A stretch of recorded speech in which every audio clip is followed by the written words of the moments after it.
let's just go for it. We're starting. Okay. So we have our cut, like, That all was right, it. scene one. And scene. Go. All right. Well, I'm excited to be sitting here on our first inaugural The Roots Network podcast. Yes. Do you think that we'll evolve to just calling it the TRN Podcast? Probably. Okay. And I mean, how many hours have we spent brainstorming podcast name to come up with the Roots Network The Roots podcast? It's deep. The roots go deep. It just makes the most sense. I think, we wanted to be tongue-in-cheek about it a little bit. We had some funny names, but I think if we really do keep doing this and it takes off, I think just having the organization name as a podcast makes the most sense. It'll fit everything we touch on. It's the keep it simple principle, right? So the Roots Network podcast, episode 1. Episode 1. Here we go. Okay. All right. Well, let me introduce myself real quick. And so my name is Patrick Briscoe to those out there in the podcast world. I am an orthodontist here in Longview, Texas. Grew up in Kansas, went to college at Harding University, which is a small Christian college up in Arkansas. And that's really where, my faith journey began. That's where I accepted Christ, was baptized. And when my friend baptized me, he said, "Goodbye, Patrick." And when I came up out of the water, he said, "Hello, Patrick." And really, yeah, my life has never been the same since. Went to dental school and ortho residency up in Kansas City, and moved down here to Longview, Texas, almost 18 years ago. And it's been fantastic. Recently, I just graduated from Trinity International University with another master's degree in bioethics. So as we get rolling in this podcast, I can't wait to talk about bioethics, and essentially that's just how science, technology, research is applied to the human body ethically. A lot of my program really centered around how do we incorporate bioethics in missions. So how do we incorporate emerging technology in the mission field? How do we talk about things like autonomy and beneficence and non-maleficence and justice? Things that here in the United States or the Western world, we have a general concept of, but what I'm going to just kind of tease you with is Africa has a different definition of those words. So how, yeah, surprising, right? So how do we apply those bioethical principles in a little bit different way in a mission setting? So I'm looking forward to exploring those concepts here. But yeah, I think that, kind of gives you a little bit of an introduction. Maybe the last thing I would just say is that have an incredible family. My wife, Holly, we were born 7 days apart, grew up 4 houses from each other. So we've known each other for 45 years. We got 3 daughters. 2 of our daughters were in the NICU. So combined, we've spent a total of 200 days in the hospital. So a lot of our faith journey centers around I think those 2 crucial aspects. Our youngest daughter is adopted, and so went through all the adoption stuff, which that was a journey, and I'm sure you'll hear more about that in this podcast as well. So, yeah, all right. And just even in that, we've known each other a long time, but even just in your intro, I learned a couple things about you that I either didn't know or maybe forgot about. So this is going to be fun. Well, and we'll get to like our connection here in a few minutes. My name is Adam Koelling, and I grew up in East Texas. Grew up in Tyler, born and raised. Grew up in a very nominally Christian family. Did all the traditional things: Easter, Christmas. Check. But, yeah, checking it off. But no real understanding of the gospel, who Jesus is. What it means to be a sinner, and certainly no understanding of what grace is. And so that went all the way through college. I went to college at Ouachita Baptist University in Arkadelphia, Arkansas. That's where I met my wife, Emily. And I graduated from Ouachita with a degree in graphic design. which I never used. And I immediately after college went to grad school with Emily in Shreveport, Louisiana to become speech pathologists. We graduated with our master's in communication disorders in 2004 and moved to Longview, which I was very, is trepidatious a word? I was very trepidatious about because I grew up in Tyler, and so Longview was like yeah, the outcast. Yeah, the outcast. But we moved here in 2004, and we've been here ever since with a 7-year exception that I'll talk about in a few minutes. I gave my life to the Lord in 2009, and we started getting plugged in at church here in Longview, getting a little bit more involved, started serving in college ministry, went on my first mission trip in 2012 to Burundi. And it was on that trip that I felt for the first time that maybe God was calling me to ministry. So we started praying through that.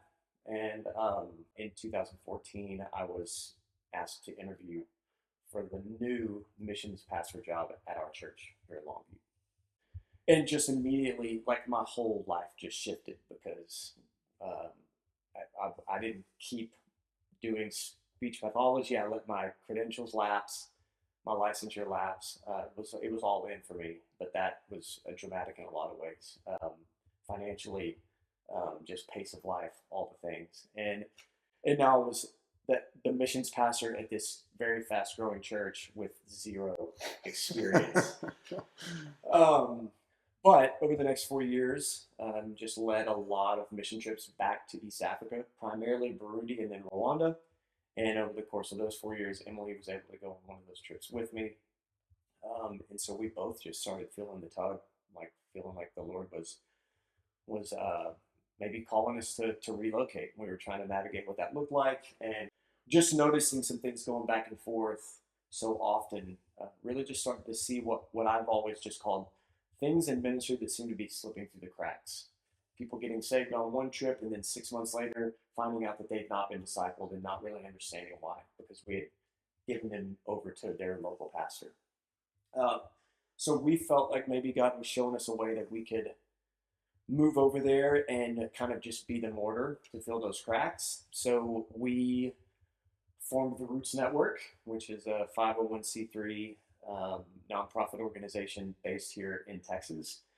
And we put together a board, started fundraising, and in July of 2018, we relocated with our family. In our family, we have 2 daughters.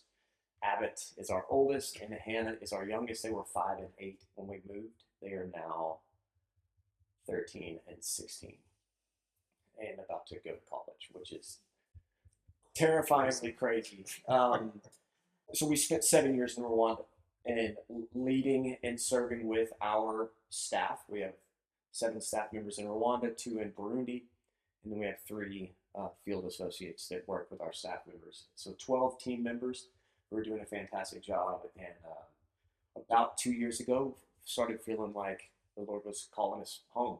Not away from the Roots Network, but just to be home for a number of personal reasons and ministry reasons. So now we're back here. We've been almost back a year, and I'm still running the Roots Network from here. I've already been back to Africa twice to check on things and to spend time with the team. The ministry continues to thrive and is going really, really well. And just really excited to have this opportunity. We've talked about this, as you mentioned earlier, for a long time. We've laughed about it. We've dreamed about it. And I think I've always wanted to do a podcast. I've just never pulled the trigger. Yeah. And you mentioned a long time ago that TRN needs a podcast. And I think it birthed out of you and I sharing a lot of stories, because you've been over there to serve with us like 4 or 5 times. Yeah. And even just on your trips, we've got enough stories to write a book. Yeah. And we've even talked about what it would look like to write a book. And just the more you and I would talk about these things, you one day were like, we have got to document these stories. And so that's kind of where this all started, this idea of like, yeah, I mean, we have content for years, right? So content is king in the podcast world and the social media world. And it was like, we got the content. We just got to get it out. We've got the content. We've got to get it out. And I think we've got the audience. Yeah. Because as we'll discuss more, I'm sure, we're offering this first to the almost 300 people that have come to East Africa to serve on mission with the Roots Network over the last 7 years. And so if that's you watching or listening, however you're hearing this, we hope that this is putting a smile on your face and gives you some anticipation about what might be coming. It might make some of you a little nervous. Yeah, because you might be the subject. But I promise our we will make content. every effort to share stories with integrity and always with some kind of like a Bible lesson at the end. So it's a little long-winded, but there you go. No, that's great. All right. So yes, I'm presuming the initial audience knows about the Roots Network, but I still think it's important because there actually is a little bit of an element of the Roots Network that's going to be new. So let's talk about the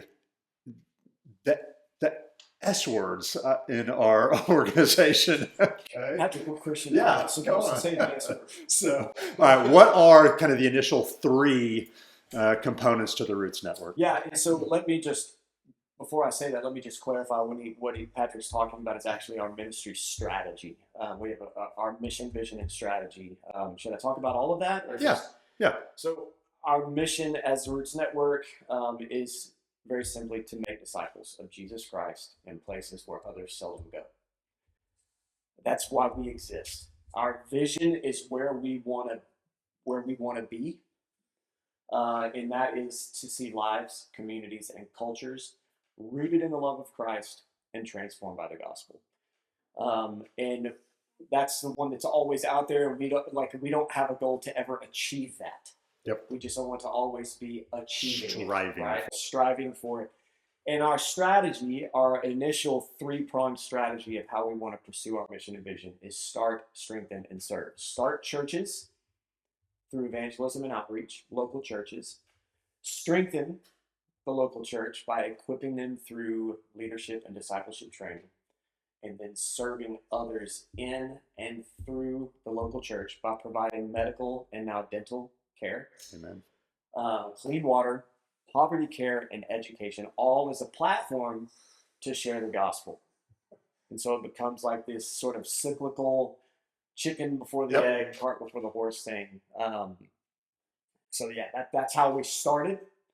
And I think you're going somewhere with this, but that's the three initial strategy pillars of the Roots Network. And when you think about the breadth of that, the robustness of the ministry, that's what I take when you say those words, start, strengthen, serve.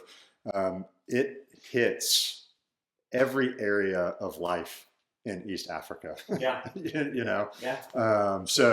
It's been impressive to watch, and really how those have also kind of evolved throughout the 7 years. For sure. And how the Roots Network has been able to adapt its ministry to the changing environment. I think when you look back at mission work in the past, yes, things change, but it's a slow evolution. But I'll tell you with what happened with COVID, and things have moved at a breakneck speed at this point. Sure. The Roots Network's ability to adapt to that has been incredible. And so to Adam's point, there is another S word that we've added now that Adam and Emily are back. And really that's the foundation of what this podcast is about, which is to support. It's to support our partner churches. It's to support people that are going on missions. And we think that's going to be an integral component to the evolving ministry of the Roots Network. So, touch on a little bit support. Is that? Yeah, I will. And I haven't even fully committed our phrasing to this to full ministry. So then they're hearing this then maybe for the first time. Yeah, they're hearing it. They're hearing it maybe for the first time, and I'm learning a valuable lesson in podcasting about being prepared. What I will say is, while I'm looking this up real quick, just two very quick tangible examples of that adaptability that you talked about. I think I can think of two examples. One of them is the fact that when I said serving others in and through the local church by providing medical and now dental, that's an adaptation because it was always medical care. We aren't a medical organization. We don't have doctors, but we partner with clinics and with doctors to help facilitate and it's always been in the context of like the medical clinics, but through our relationship with you, which we'll get into later, is that we've now added dental to our language because it's become a huge part of our ministry. Support. We also we want to support the local church in developing strategies for cross-cultural missions, missionary care, and stewardship of resources. All right, this is going to be great. I mean, my mind, I just feel like we can go in 1,000 different directions. But when you talk about cross-cultural in that support, this is what's going to be so awesome in this podcast, because something that just really has impacted my life is the idea of an honor-shame culture. And where we're from, which is the Western culture, is a guilt-innocence. I just want to just at least say those, and that's going to be, I think, a big hook for the people out there listening to this. You mean explain them? Yes. So we're gonna dig deep into these. I really think throughout this podcast, because even the stories that we share, they're going to be, I think, funny stories. And it is people from the Western world in a guilt-innocence going into an honor-shame culture, and we experience these stories. And the reason they're funny is because they're foreign to us. We don't experience, Africa in an honor-shame context. So, and it's also the reason that when we're there, whether we're living there or on a mission trip, why they are so confused by us. Yeah. They don't laugh at the things we laugh Yep. at. They don't understand why we're frustrated about things that they're not frustrated about. And so it goes both ways. But when you're in their context, it's very hard to explain how it plays out in the psyche and in the heart. And I really do want to get into that. But I want you to, before you go, I hope you're going to explain this, because what I'll say is I've never even heard the term guilt, innocence, or honor shame in the terms of culture. I didn't even really understand culture until we moved. Yeah. And so I can imagine that a lot of people that are listening and watching probably don't even know what you're talking about. So I think this is going to be a really good first podcast subject, okay? It's kind of the foundation for everything. I do, 100%. All right, so before we get there, let's just then rewind 60 seconds, all right? How did you and I get connected? So let's just give them a quick 2 minutes. That'll set the foundation for you and I going. You're kind of putting me on the spot, because we were in Longview for 14 years before we moved. And so we knew the Briscoes, but you and I did not know each other. Right. You and I knew, from school with the girls. Yeah, across the room. My wife Emily were pretty good friends. Yep. Our daughters Addison and Abbott are the same age. Yep. We were going to school together. And I knew you from basketball practice and stuff like that. I'm like, hey, Patrick, how's it going? But we did not know each other. Yep. Ran in totally different circles. Yep. And then I guess because probably of Holly and Emily's relationship, once the Roots Network started going, I don't even remember. Did y'all come to one of our fundraising dinners? Bingo. Is that what it was? Yep. Okay. So it was at the Reisners. So Jesse and David Reisner. Was that before we moved, or was that when we came back and did more? That was in your fundraising, your initial fundraising before you. So this was late 2017, early 2018. Yep. Okay. Wow. Yep. So that was the connection. And me and Holly going to that fundraising dinner and hearing the vision. Really, in hindsight, they were fundraising dinners, but they were vision casting. Correct.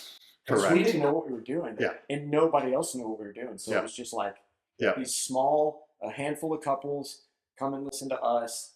And then we had somebody, I think Michael Moss maybe, asked to, challenge everybody to get involved. And that's how it started. Yeah. So we initially started giving to the Roots Network. And I'll tell you, I was always a giver to missions, because that was an easy route for me.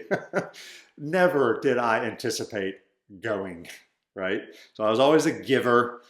I never thought about going. And not being a giver, you are a supporter and or a sender. Yes. Right? Correct. I'm raising money for a mission trip. You're happy to support that. Correct. Our church wants to get our missions going. You're happy to give to that. But the idea of you going was not wildly foreign. Had you ever been on a mission trip? Well, I did a dental mission trip in dental school down to Venezuela, of all places. Okay.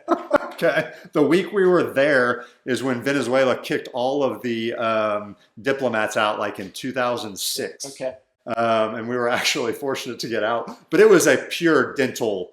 Right. It really didn't have a Christian component to it. But was it a mission trip? It was a mission trip. We were going and doing dental work. Okay. So it was a service. Yes, trip. a purely service trip. So that was our, no, not evangelistic. Correct. Okay. Yeah, there was no spiritual component to it, and but it was. I grasped the vision of the Roots Network immediately, and really that was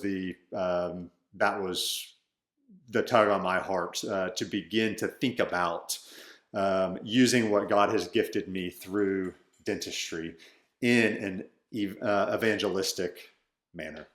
And all I can say is just wait till we get to the stories about how dental missions has impacted the gospel and helped restore honor to communities and individuals in East Africa. It's incredible. Yeah. So that kind of leads us then back to honor, shame, and guilt-innocence. Yes. Okay. So there is a book called Ministering in Honor, Shame Cultures that ought to be the required reading of anybody before they go on mission. Can I pause real quick? Yeah. Let me interject there. So this book, I think I told you about this book because I read it. It was recommended to me. I read it. We had been in Rwanda for about a year and a half when I read it. And it was so impactful on just my perspective. And I think that if I had tried to read it before we left, I don't know that it would have landed on me the same way because I was already there. There were things that, there were so many things that I read that I was like, oh, that's why he did that or whatever. And so I recommended it to you, but I started. It's hard as a missions organization that's hosting mission trips to require them to do things, but I really did. I pretty much told anybody leading mission teams that they had to read it, and I encouraged them to have their teams read it. But what you're going to learn about Patrick is that, and what I learned about Patrick is that he takes those things very seriously and takes it to a whole nother level. So Patrick reads this thing, and the next thing I know, a week later, because you read it in a week, is Patrick sends me, what is it, a 50-page PDF. It's a book report. It's a book. It's a dissertation. It's like the Patrick Briscoe Cliff's Notes. Yeah, that's on a great steroids of it, and it kind of basically as a prep tool for teams. Yep. So I read this on before my second trip. Okay. Okay. So I'm kind of like you. I had to go there first and experience it and honestly mess up. Yeah. Okay. And then read it and look back and say, man, I really wish I would have handled those interactions differently. Sure. I think the results would have been different if I understood that I was entering into an honor shame culture. But it takes you going and unfortunately learning by mistake, and then learning about this. So yeah, I read the book, incredible book. It is required. I mean, it's necessary reading. Yeah, I mean, in order to make your experience on mission all that it can be, right? We want to go and maximize our efforts.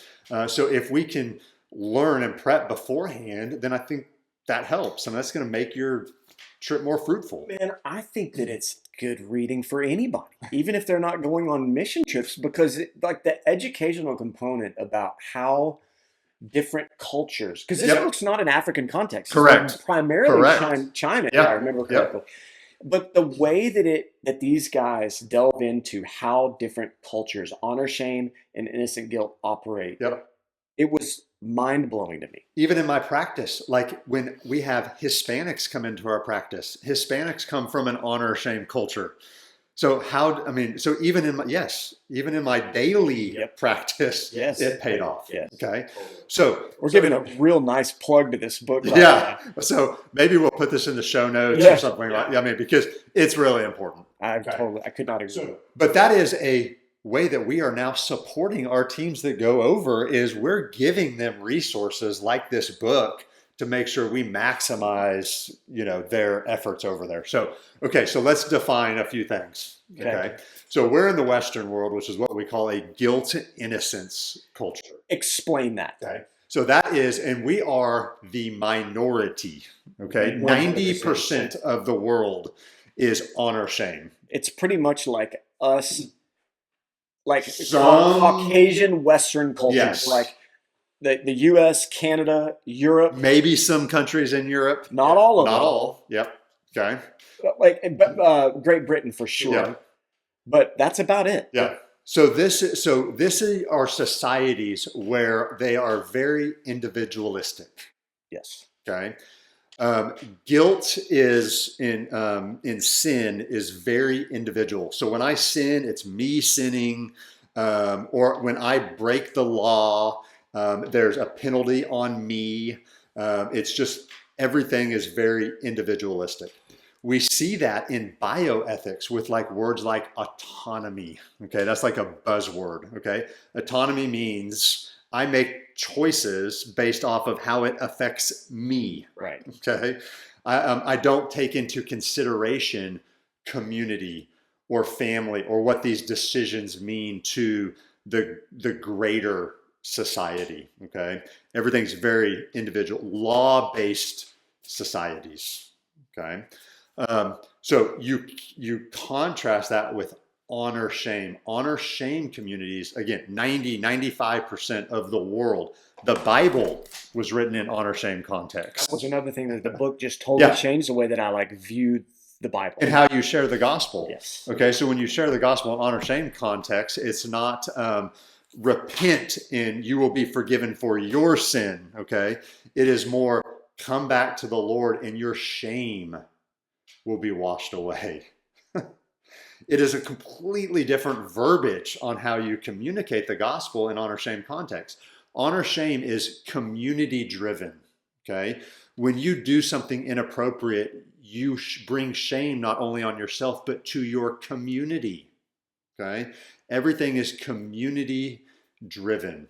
So it's just a wildly different context than how we live here in America. Well, and to just interject something there, because I've thought about this a lot, but also in our culture, not with everybody, but if I screw up big time, I also bring shame on my family. Yes. I don't necessarily bring shame on my neighborhood. Yeah. I don't know most of my neighbors because we're so highly individualistic, right? But there is a shame component. But the thing that's really wild about the honor shame and the innocent guilt, and I'm sure this is where you're going, or at least we're going to touch on it, is what we do or how honor shame cultures work to avoid shame and do what they call save face. Yes. And that's where it really gets. That's where a lot of our stories will come from. Oh my gosh. So I'll give you a real life example of how I felt. Okay. So I feel like I am a good orthodontist. Okay. There's a lot of smiles walking around Longview. Okay. Yeah. And I take a lot of pride in what I do. Mm-hmm. I've trained well. I've worked hard. I take my continuing education. Okay. I mean, I love teaching. So I was really excited to go over on that first trip. And the Roots Network was awesome because they allowed me to use my gift in a dental setting. So we've got a good friend, Jesse. So shout out to Jesse. Hopefully he listens to this. Jesse is Long. One of our dental partners in Rwanda. He's become a really good friend, just awesome guy. So he's been over in Rwanda for 10, 15 years. I mean, he's been there a long time. And so I was able to go serve in his clinic. And there are a few orthodontists in Rwanda. The training over there is different than what it is here. So when we That is an understatement. when we say that, that's not a negative thing. It's just, we have a little bit more in-depth training. It shouldn't surprise me. For a plethora of reasons that we'll Yeah. touch on as we go on. So I was going over there in teaching, orthodontics and how to do it. But I didn't understand the honor shame context. So I went over and I saw some cases. The cases weren't necessarily going in the right direction. So I said, this is what needs to happen. So instead of going down this route in a orthodontic case, we need to go down this route. Okay. And this is what we need to do. Right. This is not working. Correct. This is what needs to happen. So this is a very direct communication. Right. Right. So this is saying essentially, you're not doing it right. You need to do it my way. But to be clear, that's not what you said, nor were you saying any of this in anger Correct. or anything like that. That's just what I knew. It's just like, guys, this isn't working, Yeah. but this is what needs to happen. Yeah, because I come from a guilt-innocence, a Western culture. Sure. Direct communication, okay? We don't need to waste time in any other way. Let's just get back on the right track. Yes. Okay? Well, this orthodontist did not take it that way, okay? She took it as me shaming her. And was she Rwandan? Yes. Okay, this is a Rwandan orthodontist. Yeah. I'm asking because I know there are Yes. some Indians in a couple of his. Yep. So this was Rwanda. Yeah. Okay. So she immediately put a wall up. Yep. Right. And what does that look like? Or what did in that case? What did that look like? Silence. Yeah. No eye contact. Probably no more interaction with you. Yes. Yeah. That the ability to communicate was over. Gone. So and you probably at first probably didn't even realize it, and then once you did, you probably had no idea what was going on. correct. And I had no tools to repair that. Yeah. Right. This is the second I hit the ground in Rwanda, the next day I'm in the clinic, and the next day I'm teaching, and the next day I'm giving direct communication. Well, I destroyed that by shaming this doctor, and I was unable to restore that. Tough. And it hurts, right? I didn't intend to do that. My heart was in the right spot, but I just didn't have the training or the support, before interacting in that. Yeah. So when I came home and I read that book, I'm like, oh my, that's exactly what I did. Like I just destroyed that relationship by shaming a doctor, and I needed to find ways to communicate in an honoring way, right? So that is using indirect communication to get them into a position where they understood the direction we needed to go. So I have two thoughts on that, because the first thing is, bring me back to if I forget, Yep. hold on to that indirect communication Yep. to get to the point or to change direction. You shamed her, but as we already discussed, that was not your intention. Correct. And at all. Yep. But it's interesting because in our culture, we shame intentionally. We talk about it all the time, like oh, he just shamed you so that, right? Like, and like guys like us, we shame each other to like rib each other and everything, Yeah. but like it's done with intent, and it's obvious when it's happening. Yep. But like it's done more in a like personal relational sense. Yeah. Not so much in the workspace. Like your boss is not going to most of the time purposefully shame you. Yeah. Yeah. Anyway, that's just one point that I wanted to say. And then the other thing is like, I want you to touch on what does that look like to redirect that indirectly? Yeah. So in that context, when I say I shamed her, like in her world, she is in an honorable position, right? Totally. So a dentist over there is an honoring, that's like a top level position. Okay. So when I was shaming her in front of patient, staff, okay, then Subordinates. yes, that's why she felt the shame. Yeah. Okay. And I needed to honor her position in front of her subordinates in order to maintain her position in society.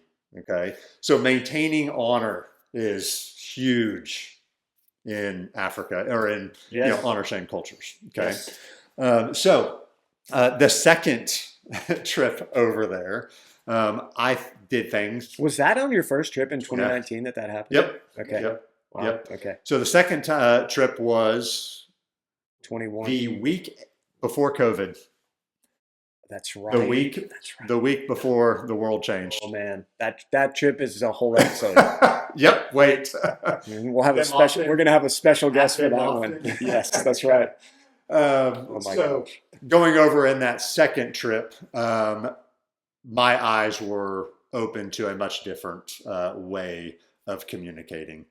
So going over there, you're asking a lot of questions. You're just coming in a little bit more of a humble approach. Yep. So it's more integrating into their life and saying, all right, we're looking at this case together. Tell me what you were thinking in this case. So it's just it's a little bit more of a trying to create that we're on the same level. I'm not coming over here to teach you. I'm coming over here to partner with you in a learning experience. Yes. And that's how we deal with our pastors and ministers. We're coming over here to partner with you to walk along this same road.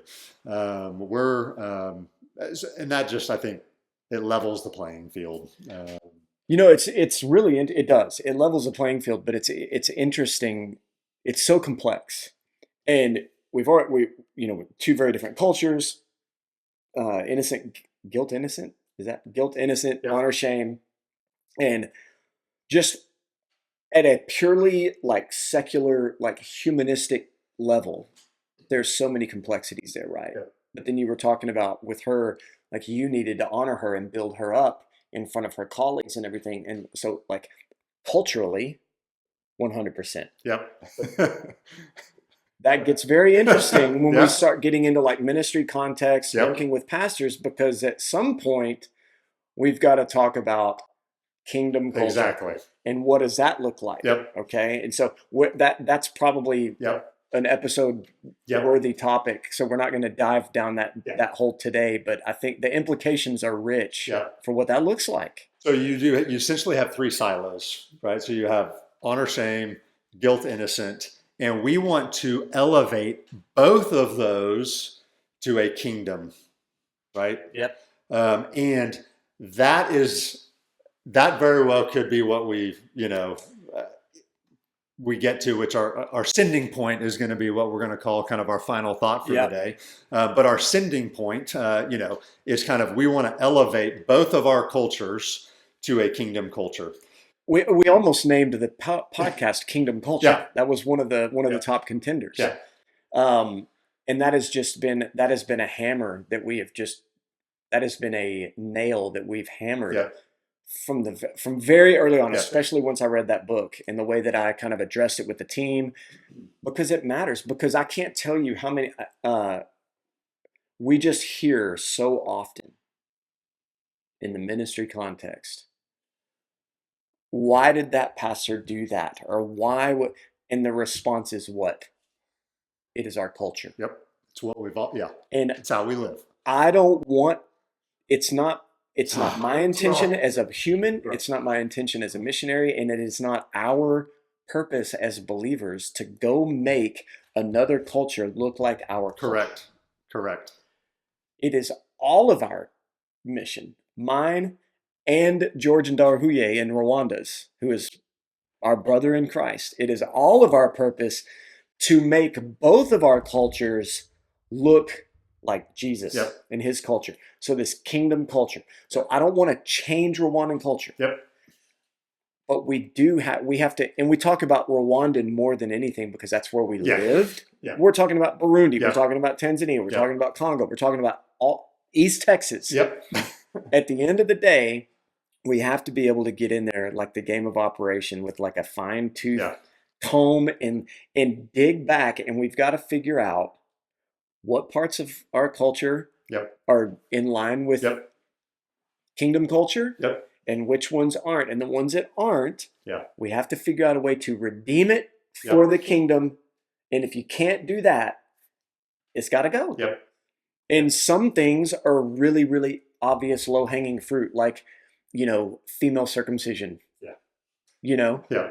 That's an obvious one. But there are little more subtle ones that aren't so obvious, and none of it's easy. Not even a little bit. So the word that just popped into my mind. So when I'm going over there and I'm trying to elevate to kingdom culture, and it's modeled by Jesus everywhere, and it's compassion. Yes. So, I mean, I'm just going over there and just trying to model compassion. And like when you model that, like the patient then becomes the best interest. Like we're doing things in the best interest of the patient. We're doing things in the best interest of this person that we're trying to save spiritually, right? Yes. So it's compassion. That's what we're modeling, and I think that's what elevates everything to a kingdom culture. So compassion plays well in a Western culture, right? We need to have compassion for poverty, stricken families, compassion for foster and adoption, compassion. That's what it is. It's just having compassion that elevates things. But at the same time, we don't do it like we should. The Western church, the Western Christians. But then on the other side of the pond, in these cultures that we're talking about, it's not really a thing. Especially in the non-believing world. Even when you get into the church and into the believing world, like it's because their culture clashes with it, right? And so you still see the child with special needs being an outcast, or the woman that hit the prostitute being shunned from the church, and so it's the same stuff. It just looks different because the cultures are different. And I would love, Patrick, to tell you, because I 100% agree about your comments on compassion. And I would love to tell you that in the 7 years that we lived over there in this poverty-stricken context, where we're faced with this stuff every single day and the frustrations of living in another culture, that we, the Koellings, modeled for our community and for our family and led the Roots Network with the utmost compassion. But that would just simply not be true. And but if I'm going to be transparent, we're going to be raw and real about what this journey is, and I'm just going to be honest. And I can tell you right now, man, like my family and my daughters have seen me at my worst many, many times while we lived overseas. And I could probably undergird all of those situations with a lack of compassion. And so that hits hard. Like hearing you say that hits really, really hard. All right, so we need to start landing the plane. I was going to say, give them a funny story then that we can kind of talk about, like in this along these lines, like a lack of compassion story. When did you just kind of like just lose your mind? Oh man, this is I wasn't prepared for this. I wasn't expecting this question. I'm trying to think of one. I don't want to tell the whole story because it's going to be its own episode. So I'm just going to kind of like touch on it. But like, well, okay. This is a general example, but this is a repetitive thing. We live in Rwanda. We lived in the city of Kigali. You've been to our house. We live in a house. It's like a compound, pretty big compound. Rwanda, East African culture. All of the houses have walls and big gates that you have to open to drive your cars in. So like enclosed compounds where we lived on a street. We had neighbors.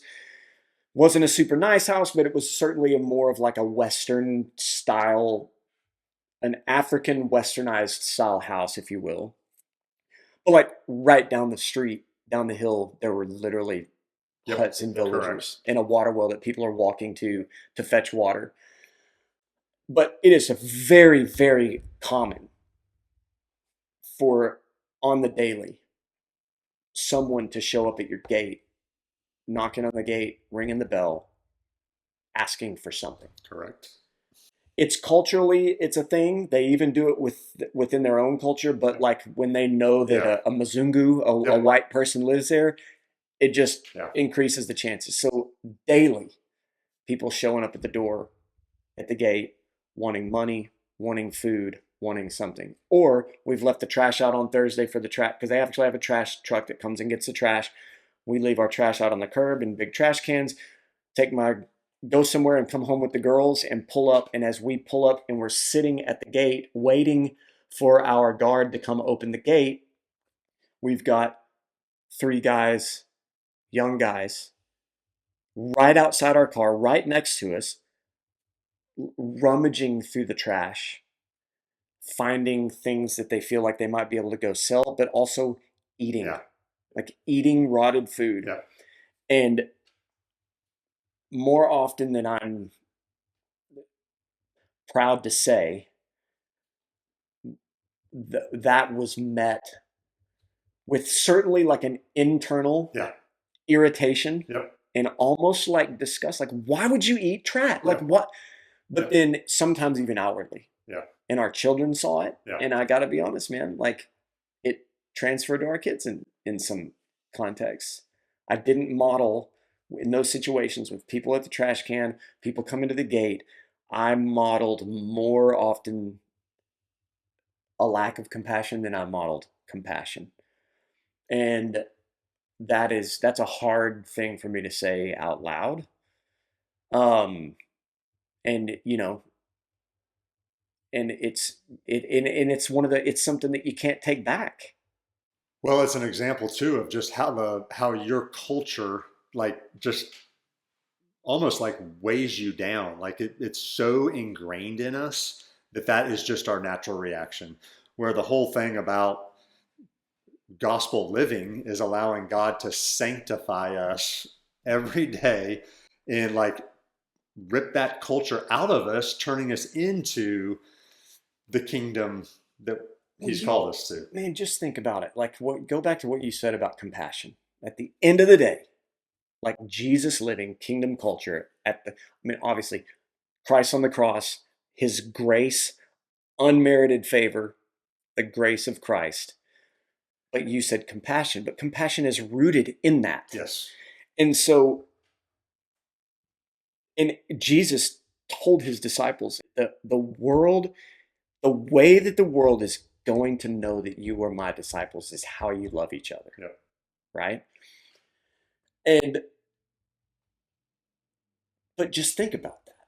Like, I did not demonstrate that well just in the context of our own home, to my children, to these poor people that are desperate and they're starving and they're poor. But then I think about it here too. Like, what do we have here? Everywhere you go, like, especially when you start getting outside of town, you go outside of town, there's homeless people everywhere. You go out towards I-20, there's somebody on every corner, like with a sign. And what do 9 times out of 10, what do we do? We just keep looking forward. Yeah. We're at the stoplight and just like hoping it'll turn green. And this guy's sitting here holding the sign like, and I mean, it's the same thing. Yeah. But like, but that's a lack of compassion. But man, we are knocking these other things out of the park as Western Christians, as believers, of like the things that we address and talk about in church and challenge our people to do. But how many of us are leaving church on Sunday and driving to lunch right past the home? And I'm not condemning people. I'm speaking to myself more than anything. You said share a story. I don't know if you said share a funny story. That's definitely not a funny story. But what I said a minute ago, I said, you can't take that back. Yeah. I want to revisit that. You can't take it back, but it wasn't always like that. And there were times, and I can think of specific times that I went to the gate. There's a young man there. And there's something about it that just broke my heart for him. And Hannah or Abbott was with me, and we went inside and we got some protein bars and peanuts and that kind of stuff. And we went out and gave it to him, prayed with him, this one individual that I'm thinking of spoke English. So I had a conversation with him, shared the gospel with him. And my children got to see that too. They also got to see me many, many times confess my lack of compassion and ask them for forgiveness. So you can't take things back, but you can redeem them. You can redeem them. And I would wager that in my children's minds and in their hearts, the things that stick out are the moments that they saw dad be transparent, the moments that they saw mom and dad lead by example, not the others. So, all right. So that has to be then the sending point. Okay. Okay. It just has to be. All right. So the sending point. So you said this at the beginning, but the sending point is going to be like every episode. We want to have a sending point that leads to a call to action for you. Yeah. Right. Yeah. Whatever that is. So if I was going to rephrase all of that, it is the sending point then is that, throughout, let's just say the next week. All right. Think about how you are going to lead with compassion. Think about the ways that you have internalized our culture here, okay, and maybe how that blocks the Christ-like reaction of compassion, and how can we redeem that in our individual relationships? How can we redeem that in our maybe work area? How can we redeem that in our greater local community? I think that's a great sending point and should be something that we should be considering is how can we redeem our culture and be more compassionate to others. So that Christ may dwell in your hearts through faith, that you, being rooted and grounded in love, may have strength to comprehend with all the saints what is the breadth and length and height and depth, and to know the love of Christ that surpasses knowledge, that you may be filled with all the fullness of God. That's Ephesians chapter 3, verses 17 through 19. It's our founding verse as the Roots Network, and it kind of lies at the heart of it all. Yeah, and you're going to remember that verse after listening to these podcasts. Yeah, let's just say for sure.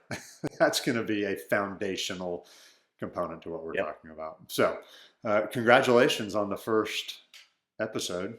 Yeah, man. Should we, I think it'd be good to close with a prayer.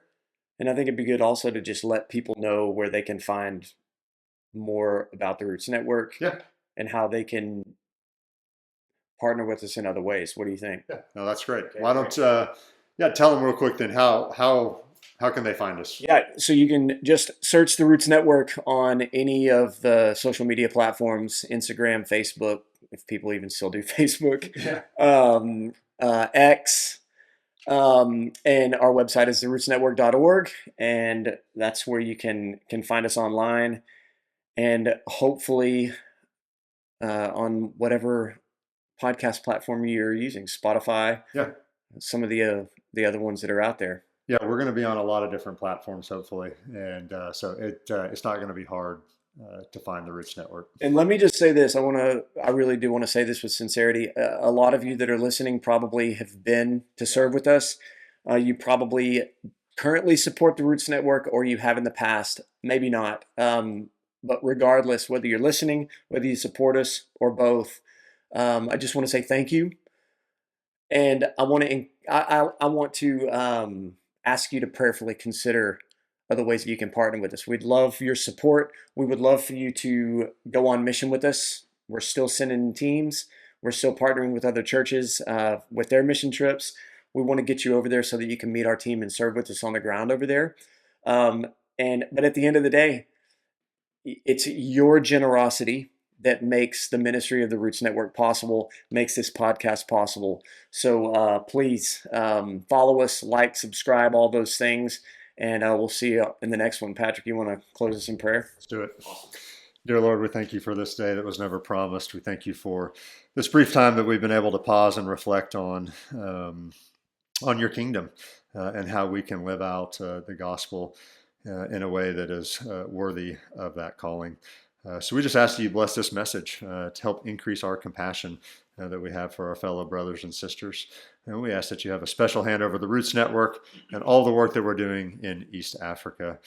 We ask that you be with all the people listening to this podcast and bring them back to us, because we got a lot of fun stories to share about how you're working in the lives of East Africa through the Roots Network.